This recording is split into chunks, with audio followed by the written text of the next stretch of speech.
interview saying we had nothing to do with this. Let's go to Martin Fletcher, NBC's Martin Fletcher, Tom, who is in Israel right now. Martin, tell me the reaction by the Israelis to this turn of events here in the United States. Well, of course, everybody has been very, very quick to express complete solidarity with the United States. The Israelis, of course, are very experienced in these kind of things. They've offered to send all their emergency help they can to the United States. They've also, by the way, just closed the Israeli airspace just in case things do spread. But among the Palestinians, a different reaction. Yasser Arafat immediately expressed complete horror, condemned the attacks completely, but on the same time, in some places on the streets in the Palestinian towns, there's been rather strong expressions of support, of delight even. There were 3,000 Palestinians took to the streets, we're told, in the West Bank city of Nablus, and smaller demonstrations also in East Jerusalem, Tulkarm, Bethlehem, other Palestinian towns in support of the bombers.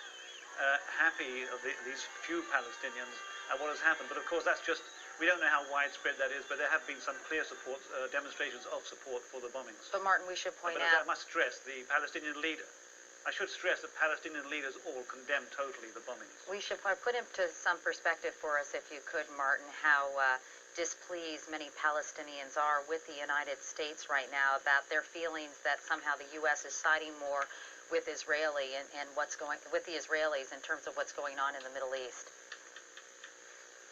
Well, there's complete support across the board, belief among Palestinians that the United States and Israel are one. That the United States is together with Israel in the situation here in Israel and the West Bank. They believe the United States completely supports Israel and therefore deserves to some kind of attacks against the United States. So there have been many calls here, especially in recent weeks, by the way, in some of the Palestinian media, for attacks against the United States. So there is a great feeling of anger, a great belief that America supports Israel, and a great belief also that Israel, without American support, could not be as aggressive in its retaliation against Palestinian suicide attacks as it is. So but Martin, that's really a feeling, strong feeling. I was just going to say, Martin, that sentiment.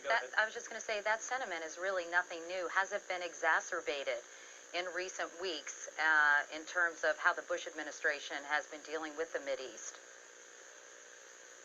I think it has been exacerbated because throughout the last 11 months of the fighting, there was always a feeling among Palestinian leaders that the worse the fighting got, the more likely it would be that the United States administration would intervene, would try to help impose a solution on the Palestinians and the Israelis.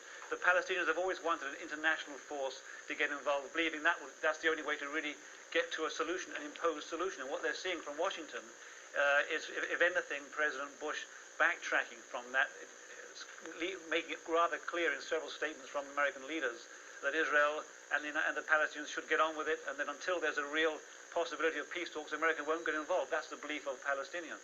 But of course, I just want to stress that this Palestinian anger, we don't know that has anything to do, of course, with what happened today. All right. Thank you, Martin Fletcher, in Israel this morning. I was going to say we have a couple of other developments that we ought to share.